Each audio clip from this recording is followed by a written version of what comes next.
tiba saatnya kita akan mempersiapkan hati kita untuk mendengarkan firman Tuhan. Tapi sebelumnya kita pujikan pujian Mataku Tertuju Padamu.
Mengikuti dalam doa, kita berdoa. Kami sungguh sangat bersyukur Bapa yang baik untuk kesempatan saat pagi hari ini, di mana kami masih boleh bersama-sama dengan seluruh umat-Mu, jemaat-Mu di tempat ini berkumpul bersama memuji memuliakan nama-Mu.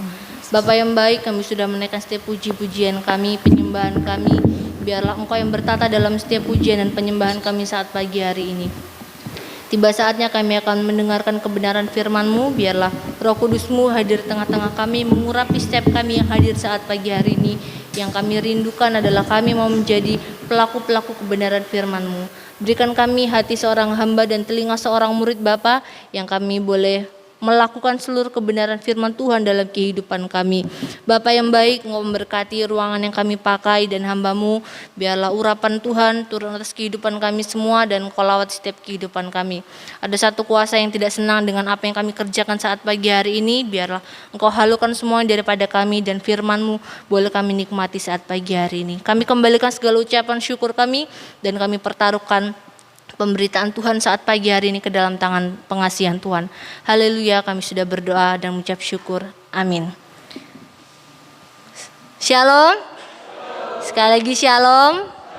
Puji Tuhan, saat pagi hari ini kita diberikan kesempatan untuk kita boleh sama-sama menikmati persekutuan yang indah saat pagi hari ini. Amin. Bapak Ibu Saudara, tanpa berpanjang-panjang kita buka Alkitab kita dalam Efesus pasalnya yang ke-6, ayatnya yang ke-10 sampai 18. Saya ulangi, Efesus pasalnya yang ke-6, ayatnya yang ke-10 sampai ayatnya yang ke-18.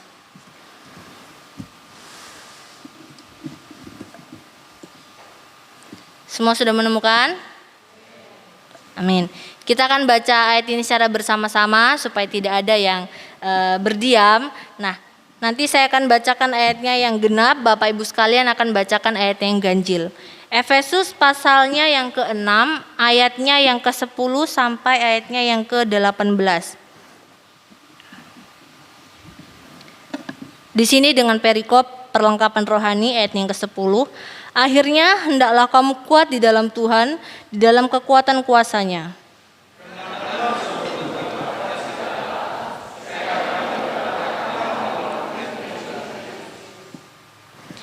Karena perjuangan kita bukanlah melawan darah dan daging, tetapi melawan pemerintah-pemerintah, melawan penguasa-penguasa, dan melawan penghulu-penghulu dunia yang gelap ini, melainkan melawan roh-roh jahat di udara.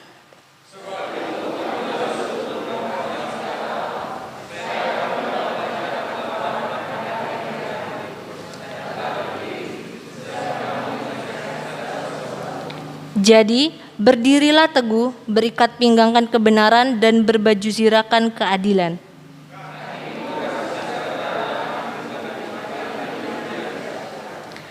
Dalam segala keadaan, pergunakanlah perisai iman, sebab dengan perisai itu kamu akan dapat memadamkan semua panah api dari si jahat.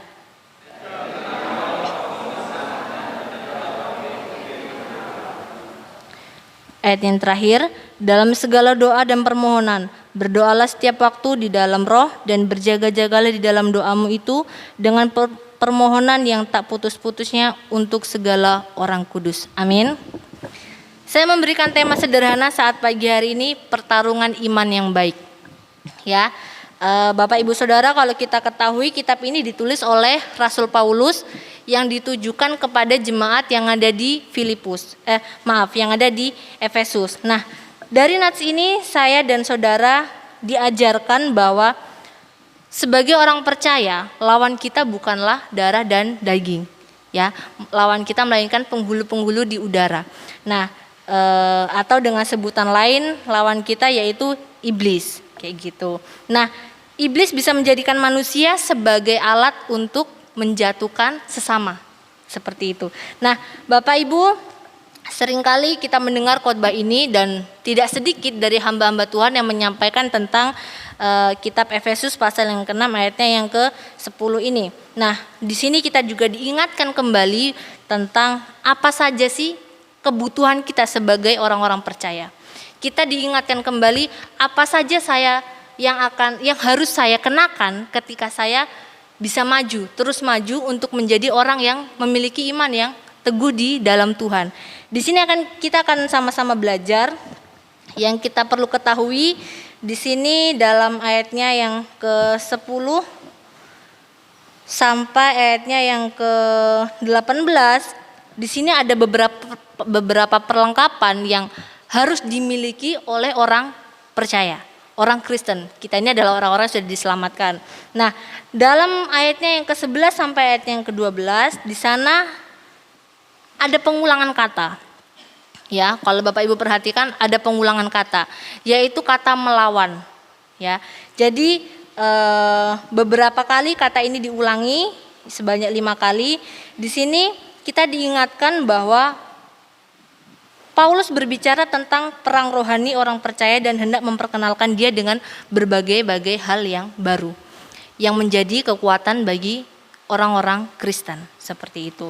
Nah, yang pertama yang di sini dikatakan adalah berdoa. Kunci utama kita sebagai orang Kristen adalah berdoa, ya. Bukan berdoa saat kita sedang mengalami namanya kesusahan, tetapi dalam hal apapun. Terkadang ketika dalam hal susah baru kita sungguh-sungguh berdoa di dalam Tuhan. Ketika dalam hal kita merasa terpuruk, kita baru mengingat Tuhan, baru kita sungguh-sungguh berdoa sampai bersujud, berlutut, meneteskan air mata, segala macam dilakukan. Tetapi ketika kita sudah mendapatkan apa yang kita inginkan, terkadang kita lupa dengan kebaikan Tuhan dalam kehidupan kita. Tidak sedikit orang-orang Kristen yang melakukan hal ini seperti itu. Mungkin secara pribadi saya pun pernah melakukan hal seperti itu. Tetapi di sini kita mau diajarkan bagaimana caranya supaya kita ini boleh terus bertumbuh di dalam Tuhan, ya. Yang pertama di sana dikatakan yaitu berdoa. Nah, Bapak Ibu, di sini bila kita perhatikan ayat-ayat ini dengan seksama, kita akan melihat bahwa dari ayat 10 sampai ayat ke-13 di sini Rasul Paulus mendorong setiap orang percaya agar kita berani dan tetap kuat dalam menghadapi yang namanya sebuah godaan si iblis, ya. Saya katakan godaan si iblis. Kalau tadi saya katakan poin kita yang pertama adalah berdoa. Dari nats ini kita diberitahu untuk kita boleh tetap kuat dalam melawan iblis. Nah, Bapak Ibu Saudara yang terkasih dalam Tuhan, dari sini kita dapat melihat bahwa ada begitu banyak yang perlu untuk kita lawan. Ya, di sini dalam ayatnya yang ke-12 dikatakan bahwa karena perjuangan kita bukanlah melawan darah dan daging, tapi melawan pemerintah-pemerintah, melawan penguasa-penguasa, melawan penghulu-penghulu dunia yang gelap ini, melawan roh-roh jahat di udara. Ini yang harus kita ketahui, ya. Kalaupun saat ini ada seseorang yang di sekitar kita bisa dipakai menjadi alat untuk si iblis melakukan sebuah kejahatan, yang harus kita lakukan adalah jangan sampai tergoda, ya. Jangan sampai tergoda, jangan sampai terhasut. Jadi apapun yang dikerjakan oleh orang dalam kehidupan kita, kunci utama yang harus kita lakukan adalah kuat, sabar, berdoa. Itu adalah kunci utama orang Kristen. Yang bisa membuat kita kuat dalam masalah situasi yang kita hadapi adalah berdoa. Itu kunci utamanya. Memang enggak mudah kalau dalam masa sulit hanya kita harus berdoa. Tetapi Tuhan bilang apa? Iman tanpa perbuatan adalah mati. Jadi ketika kita mau menginginkan sesuatu, otomatis kita harus juga bekerja, ya. Kalau kita sudah berdoa, otomatis kita harus bisa melawan, ya kan? Kalau kita otomatis kita juga harus bisa melawan. Nah, di sini bagaimana supaya kita bisa menang dalam melawan si iblis? Bapak Ibu Saudara, ini adalah hal yang seharusnya menjadi perundungan kita sebagai orang percaya. Apa yang harus saya dan saudara lakukan supaya kita bisa mengalahkan kuasa iblis, yaitu dengan berdoa tadi. Dalam Yakobus pasalnya yang ke-5 ayat yang ke-16 di sana dikatakan bahwa doa orang benar bila dengan yakin didoakan sangat besar kuasanya. Ini loh kekuatan orang Kristen. Kalau dengan yakin, dengan percaya kita berdoa, kuasa doa itu sangat besar kuasanya, ya. Jadi dengan sungguh-sungguh kita berdoa, otomatis kita akan melihat mujizat daripada Tuhan. Yang sudah mengalami itu pasti sudah sering, pasti sudah banyak kita menikmati lawatan dari Tuhan. Dan tidak sedikit juga doa-doa yang kita panjatkan kepada Tuhan yang dijawab oleh Tuhan. Pasti sudah banyak, ya kan? pasti sudah, kalau dihitung sudah ribuan, sudah ratusan ribuan. Begitu banyaknya doa yang kita naikkan kepada Tuhan, dan pasti sudah dijawab oleh Tuhan secara tidak langsung. Mungkin kita tidak sadari kalau doa kita itu sudah diberikan bagi Tuhan kepada hidup kita. Nah, Bapak Ibu Saudara, di sana juga dikatakan dalam poinnya yang kedua, perlengkapan orang Kristen. Ya, saya mau mengingatkan kepada kita, perlengkapan orang Kristen. Kalau kita melihat tentara, polisi ataupun satpam, otomatis kalau berjaga-jaga pasti membawa senjata. Kalau tentara pasti membawa namanya pedang, perisai, apalagi kayak baju zirah, terus yang untuk nutupin supaya nggak kena tembakan peluru. Itu sama halnya dengan kita juga sebagai orang-orang percaya. Tapi saya ingatkan kembali bahwa lawan kita bukan darah dan daging. Ya, lawan kita adalah penghulu-penghulu di udara, penguasa-penguasa di dunia. Nah, Bapak Ibu, yang paling penting untuk kita adalah baju pelindung. Baju pelindung kita ini apa? Firman Tuhan. Ya. Jadi yang harus menjadi pelindung utama dalam kehidupan kita adalah firman Tuhan. Karena kekuatan orang Kristen tidak jauh-jauh dari kebenaran firman Tuhan. Janji-janji Tuhan dalam kehidupan kita itu yang harus selalu senantiasa kita ingat. Bapak Ibu, di dalam ayat yang ke-14 di sana dituliskan berikat pinggang kebenaran. Ya, mengapa kebenaran digunakan sebagai ikat pinggang? Ada sebuah ilustrasi kayak gini. Seorang anak kecil, anak SD yang sedang upacara, ketika dia hormat, tangan yang satunya, tangan kirinya memegang celananya. Karena dia tidak mengenakan ikat pinggang, otomatis celananya yang dia pakai kendor itu melorot-melorot seperti itu. Itu turun-turun. Dia pegangi dan gurunya melihat hal itu. Otomatis karena di sekolah stok dari ikat pinggang habis, diambillah tali bisa tali rapiah, bisa tali apapun itu, dipakai untuk ngikat celana si anak ini, dan akhirnya celana anak ini kencang seperti itu. Jadi kalau dalam dunia sekolah, ikat pinggang itu kebutuhan juga, ya. Kalau dalam dunia sekolah, anak-anak murid, ikat pinggang itu merupakan suatu kebutuhan. Nah, sama halnya dengan kita, kalau berbicara mengenai ikat pinggang ini, firman Tuhanlah yang menjadi ikat pinggang dalam kehidupan kita. Bukan berarti firman Tuhan, Alkitab ini kita ikat di pinggang kita terus kita bawa kemana-mana, tidak. Tetapi isi dari firman Tuhan inilah yang harus melekat dalam diri kita. Bapak Ibu Saudara, dari ilustrasi ini kita mengetahui bahwa ikat pinggang itu sangat penting. Dan dari ilustrasi ini kita diajarkan bahwa firman Tuhan ini sangat penting dalam kehidupan kita. Ya, meskipun mungkin ketika kita mendengarkan firman Tuhan, apa sih hanya firman Tuhan begitu saja kok? Jangan salah, firman Tuhan ini yang menjadi kekuatan orang-orang percaya. Lalu selanjutnya masih dalam ayat yang ke-14 di sana dikatakan berbaju sirah keadilan. Ya, berbaju sirah ini seperti halnya dengan rompi tentara. Rompi tentara itu digunakan untuk melindungi diri dari senjata tajam musuh, begitu. Jadi kalau tentara pakai baju sirah, otomatis kalau dia anti peluru, kena tembak pun dia nggak akan mati, ya kan? Karena ada pelindung dalam dirinya. Nah, dari perlengkapan senjata ini, baju sirah keadilan ini, pertanyaannya adalah apa kolerasinya, apa sangkut pautnya baju sirah dengan yang namanya sebuah keadilan. Ketika kita sedang memiliki hubungan yang baik antara 2 atau 3 orang atau lebih, otomatis kalau kita hanya fokus kepada satu orang saja, pasti yang lainnya akan merasa iri, benar? Ya kan? Sama seperti halnya ketika kami di asrama, ketika 3 orang kami berkumpul dan satu ini hanya bermain dengan yang nomor 2, otomatis yang nomor 3 akan merasa minder seperti itu. Jadi bagaimana caranya kita bisa adil terhadap orang-orang di sekitar kita. Apapun yang kita perbuat terhadap orang yang satu, kita juga harus melakukan hal yang sama terhadap orang yang kedua, yang ketiga, dan yang keempat, dan yang seterusnya. Ya, jadi apa yang kita lakukan itu harus imbang. Kita harus mengimbangi. Entah apapun yang sudah kita terima, perlakuan apapun yang sudah kita terima, yang utama cuma satu, kita harus adil terhadap siapapun, bahkan dikatakan terhadap musuh kita sekalipun. Bapak Ibu Saudara, ada dampak yang akan kita terima jika saya dan saudara tidak berbuat adil kepada orang lain. Ketika kita bertindak atau melakukan sesuatu yang tidak adil, itu akan menimbulkan yang namanya suatu permusuhan. Yang tadi saya katakan bahwa ada namanya iri, ya kan? Kalau kita tidak adil, berbuat tidak adil dengan orang-orang yang berada di sekitar kita. Lalu ayat yang ke-15, di sana dikatakan berkasutkan kerelaan, ya, berkasutkan kerelaan. Sebagai orang percaya kita hidup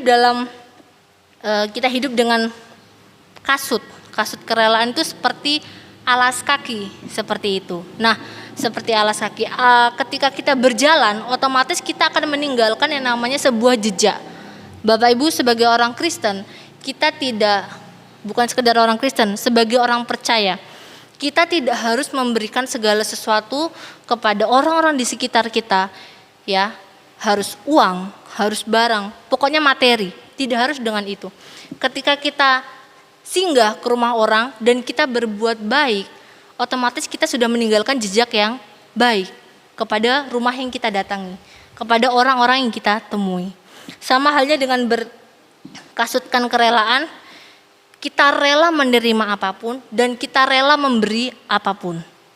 Ya, intinya adalah yang terbaik yang kita punya itu yang harus kita berikan. Itu yang dimaksudkan dengan kerelaan, berkasut kerelaan, karena tidak harus dengan barang yang mewah, hal-hal yang mahal seperti itu kita memberikan kepada orang yang baik, tetapi melalui sikap kita, melalui perbuatan kita. Kalau kita bisa berbuat baik terhadap orang, otomatis orang akan menilai, oh dia loh orangnya sudah baik kepada saya begini, dia sudah menolong saya dalam hal apapun, dalam bentuk apapun, seperti itu. Bapak Ibu Saudara, yang selanjutnya ada di ayat yang ke-16. Di sana dikatakan perisai iman. Sesuai dengan fungsinya, yang namanya perisai itu melindungi dalam medan perang. Saya juga baru tahu yang namanya perisai itu ketika saya nonton film Narnia. Ya, film Narnia itu di sana ada seperti mereka punya perisai yang bulat, yang itu kalau mereka hantam-hantaman dengan pedang, maksudnya perang dengan menggunakan pedang, itu yang bisa menutupi bagian tubuh mereka di bagian depan. Itu yang namanya perisai iman. Nah, dalam medan perang digunakan untuk melindungi dari serangan musuh. Nah, di sini perisai kita sebagai orang-orang percaya untuk melindungi diri kita dari serangan iblis itu iman. Ya, sudah sejauh mana iman kita bertumbuh di dalam Tuhan? Itu adalah pertanyaan yang harus terus-menerus kita refleksikan dalam kehidupan kita. Sudah sejauh mana iman saya teguh di dalam Tuhan? Apakah ketika saya sedang diuji oleh Tuhan? Apakah ketika saya sedang jatuh di dalam pencobaan, baru saya datang kepada Tuhan, mencari Tuhan, berkata, Tuhan saya mau beriman kepadamu, saya mau percaya kepada Tuhan? Tidak, tapi dalam situasi apapun, kita harus terus memiliki iman yang teguh di dalam Tuhan. Bapak Ibu Saudara, terkadang kita berpikir begini, ketika kita sudah melakukan namanya dosa, kita sudah melakukan namanya kesalahan, otomatis kita akan berdoa meminta ampun kepada Tuhan. Entah kita bilang, Tuhan apakah saya masih layak? Tuhan apakah saya masih bisa diampuni oleh Tuhan? Apakah saya masih bisa menjadi anak Tuhan? Apakah saya masih bisa diselamatkan oleh Tuhan? Itu terkadang pikiran yang seringkali muncul dalam pikiran kita. Tetapi kita diingatkan di sini bahwa itu adalah celah bagi si iblis untuk kita boleh masuk. Kita harus ketahui bahwa Yesus itu maha kasih, ya. Karena hukum kasih dikatakan yang lebih utama dan yang terutama adalah kasih, ya kan? Tuhan punya kasih yang begitu besar, dikatakan juga dalam kitab Yohanes, karena begitu besar kasih Allah akan dunia ini. Jadi termasuk kita adalah orang-orang yang dikasihi oleh Tuhan. Ketika kita melakukan namanya sebuah kesalahan, tidak mungkin Tuhan tidak mengampuni kita. Kalau saja Tuhan tidak mengampuni kita, bisa saja nafas kita dihentikan saat itu juga. Bisa saja nyawa kita langsung diambil saat itu juga. Bisa saja kita nggak diberkati, kita nggak diurus lagi oleh Tuhan. Tapi kalau kita masih ada sampai saat ini, percayalah Tuhan masih mengasihi kita. Bapak Ibu, yang selanjutnya, poin selanjutnya ada di ayat yang ke-17. Di sana dikatakan ketopong keselamatan dan pedang roh. Ini poin kita yang terakhir. Jadi fungsi dari namanya sebuah ketopong itu melindungi dari bagian kepala dari musuh kita. Ya, lalu apa korelasinya dengan dalam kehidupan kita? Apa sangkut pautnya dalam kehidupan kita sebagai orang percaya? Yang namanya ketopong keselamatan itu berarti melindungi kepala. Otomatis kita sebagai orang percaya harus bisa mengatur pola pikir kita dengan baik. Ya, kita perlu mengontrol, ya namanya mengontrol apa yang ada dalam pikiran kita. Kalau hal itu menurut kita bisa menguntungkan bagi orang lain dan bisa menguntungkan bagi diri kita sendiri, oke, kita harus lakukan, kita harus kerjakan. Karena itu pasti akan menjadi berkat, entah memberkati diri kita sendiri ataupun memberkati orang lain. Tetapi kalau itu sifatnya merugikan orang lain dan sifatnya merugikan diri kita sendiri, berarti kita harus stop, tidak melakukan hal seperti itu. Inilah fungsi dari ketopong keselamatan. Ini yang harus kita akui bahwa dosa itu bermula dari pikiran kita. Ya, dosa itu bisa bermula dari pikiran kita sendiri, yang bisa menjadi celah bagi si iblis untuk masuk dan merusak pikiran kita, menghasut kita lewat pikiran kita. Ketika kita tidak teguh tadi, otomatis kita akan goyah, kita akan jatuh di dalamnya. Nah, seperti halnya dengan pedang roh, di sini berbicara mengenai firman Tuhan. Doa serta segala permohonan, firman Tuhan ini akan menjadi kekuatan untuk tetap bertahan dan menyerang seperti halnya pedang yang bisa menghancurkan, bisa mengelawan musuh-musuh kita yang ada di sekeliling kita. Bapak Ibu, mengapa saya bisa mengatakan demikian? Karena kita sudah mengetahui bagaimana cerita latar belakang Tuhan Yesus dari masanya Tuhan Yesus lahir, Tuhan Yesus melakukan pelayanannya sampai akhirnya Tuhan Yesus mati di kayu salib. Kalau Bapak Ibu Saudara masih ingat bagaimana Tuhan Yesus dicobai di padang gurun, dia tidak melawan si iblis dengan kekuatan, tetapi dia melawan iblis dengan firman Tuhan. Jadi itu yang diajarkan oleh Tuhan Yesus. Tuhan Yesus sudah melakukan, maka dari itu Tuhan Yesus mengajarkannya kepada kita semua. Kalau dikatakan lawan kita bukan darah dan daging, melainkan penghulu-penghulu di udara. Melawan pemerintah-pemerintah di udara. Jadi kalau sekiranya ada di sekeliling kita, ya mungkin kita berpikir kalau dia musuh kita, kita salah. Ya, kita salah. Justru karena Tuhan Yesus sudah mengajarkan kepada kita bahwa kamu adalah orang-orang yang aku kasihi, bersatu hatilah. Seperti tadi halnya yang sudah disampaikan ketika kita membacakan hukum kasih, sehati sepikir. Itu yang harus dikerjakan oleh orang-orang percaya. Kalau kita tidak sehati, kita tidak sepikir, saat ini mungkin ibadah tidak akan jadi sebaik ini, selurus ini. Ya, kalau kita tidak memiliki kesehatian dan satu pikiran di dalam Tuhan. Ya, jadi Bapak Ibu Saudara, di akhir dari khotbah saya, renungan saya saat pagi hari ini yang ingin saya ingatkan kepada kita semua adalah Alkitab sudah menyediakan semua senjata untuk kita. Ya. Kita bukan melawan secara fisik, tapi kita sedang berperang secara rohani. Jadi sekarang yang diuji dari diri kita bukanlah seberapa kuat kamu, seberapa besar ototmu, tetapi seberapa besar imanmu dan harapanmu di dalam Tuhan. Ini yang menjadi perenungan kita saat pagi hari ini. Jadi mari kita melatih diri kita untuk kita bisa disiplin, untuk kita boleh terus merenungkan firman Tuhan, belajar dan belajar. Karena sekalipun kita masih hidup di dunia, tugas kita adalah terus untuk belajar. Itu yang harus kita simpan dalam kehidupan kita, bahwa Tuhan sudah menyediakan senjata yang terbaik dalam kehidupan kita. Amin. Demikian firman Tuhan yang bisa saya sampaikan saat pagi hari ini. Mari kita sama-sama tundukkan kepala, kita berdoa di dalam Tuhan.